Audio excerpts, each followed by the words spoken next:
Welcome back to the channel. And as you could probably tell by the last 3 videos that I uploaded, things have took a turn for the better as far as fishing is concerned. And I had a feeling about this as well.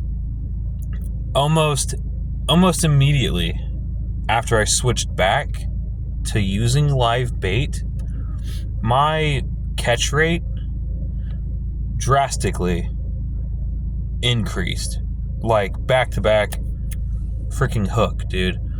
I know there's people out there that say that they have decent luck with using fake bait and lures and stuff like that.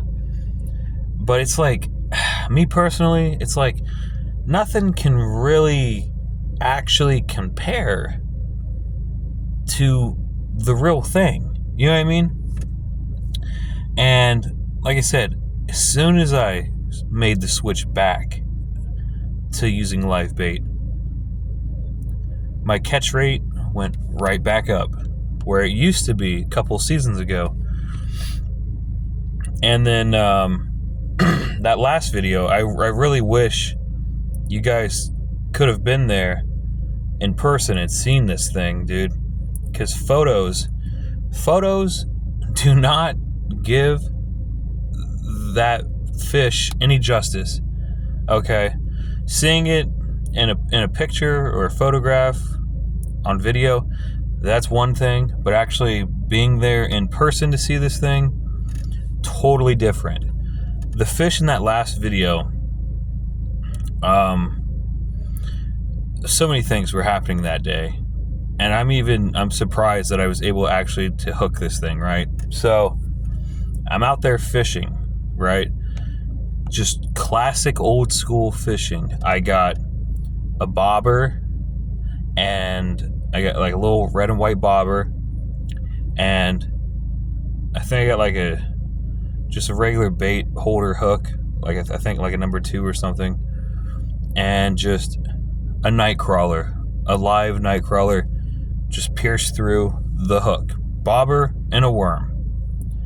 And I'm out there fishing, and all of a sudden something just freaking charges and attacks my freaking bait, dude. And it's hooked, and it's trying to flee, and I'm trying to reel it, and I'm reeling it, and this thing is putting up one hell of a freaking fight. The amount of force that this fish was generating was insane. I was like, God dang. I've caught some decent sized bass so far lately, but none of them compared to the amount of force that this bass had. I'm pulling, and then snap. Broke my line in half. And the snap was so loud that you could hear it echo across the freaking pond. It was like, and it was like loud ass snap. And it got away, dude. So I reel my broken line back in. I'm tying on like a new clip swivel thing, whatever you want to call it. And I got that hooked in. I got my new hook put onto it, put on a new worm, throw on another bobber, because by this point my bobber is gone on the other side of the pond.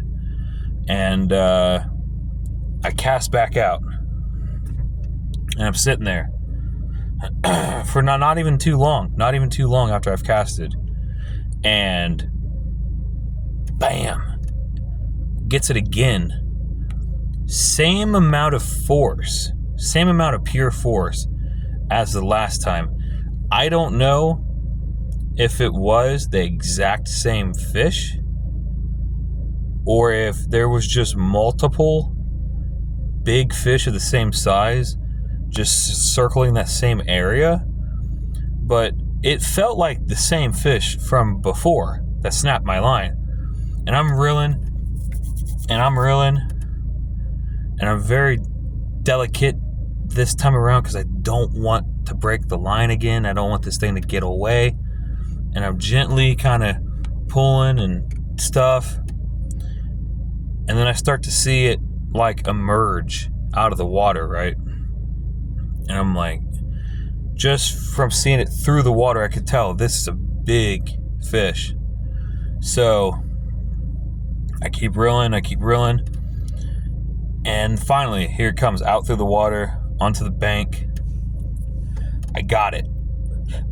I hurry up. I run down. I grab the fish. I got it up in the air. And this thing is heavy. It has some decent freaking weight to it. Oh, man. You have no idea.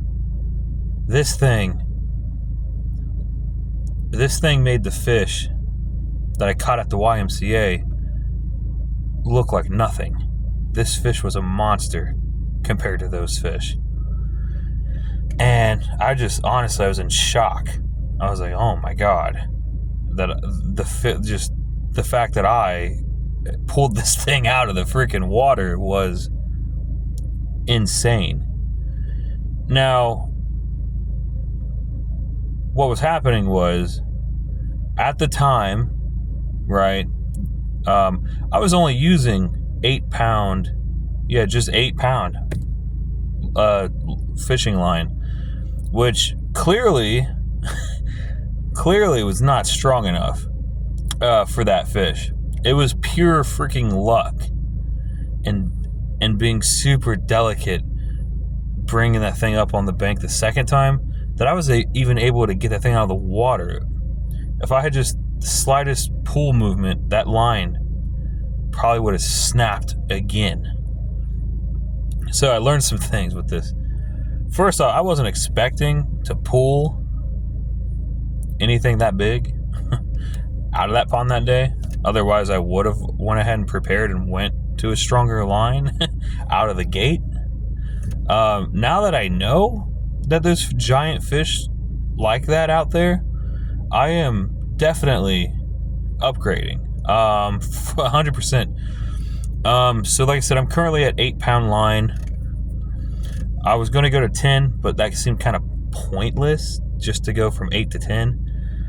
So I think I'm going to go ahead and go to 12 and hopefully see what happens with 12 pound test.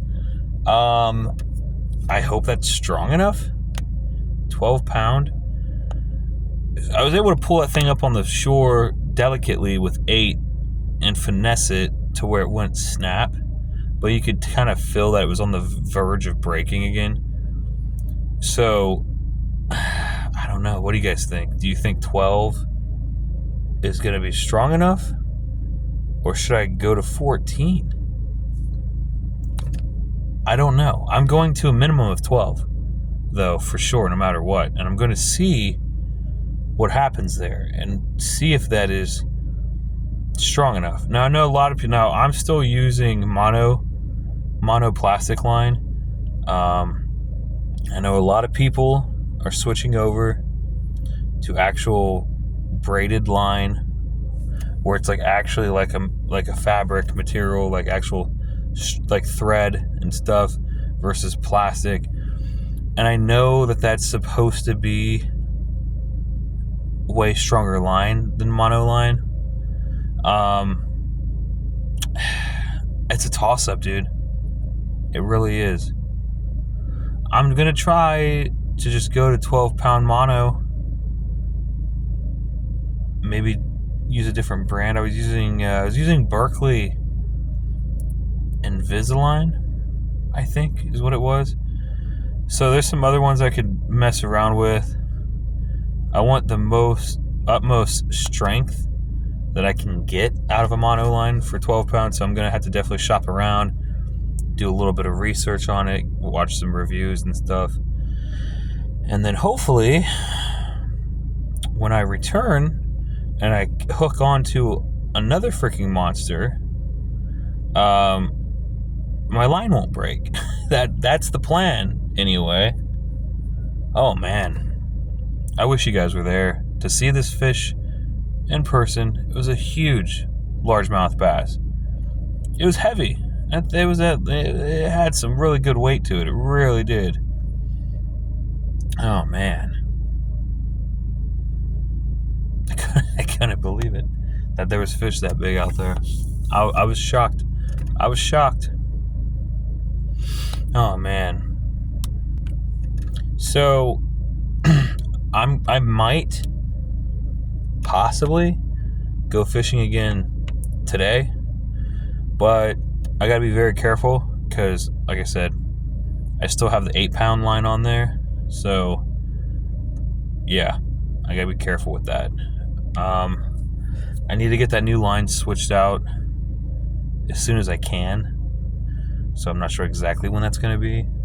I have to find time to do that, to completely cut off freaking fishing line from a reel and completely re-reel or re-string, whatever the hell you guys want to call it nowadays, and completely re-string a whole nother reel with brand new line. It's a little bit of a process. It's not too bad. It is a little slight time consuming. But yeah, I might try to go fishing again today, hit a couple other spots, try to find some new spots.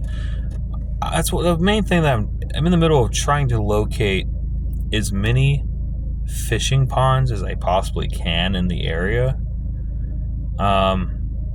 that actually allow fishing, because I know there's a lot of people out there that are fishing like ponds in like apartment complexes and stuff like that, or like housing developments. And like most of those will straight have signs that say no fishing. And I'm not trying to get in trouble. You know what I'm saying? So I want to try to fish all of the actual legal fishing ponds right now. And I'm just in the process of trying to locate all of them, if that makes sense. But yeah, like I said, that's pretty much it for now, for the most part. So I'm going to go ahead and jump off here. Wish me the best of luck on the next fishing excursions that I have. And I will see you guys, hopefully, in the next video with another giant fish. I'll see you.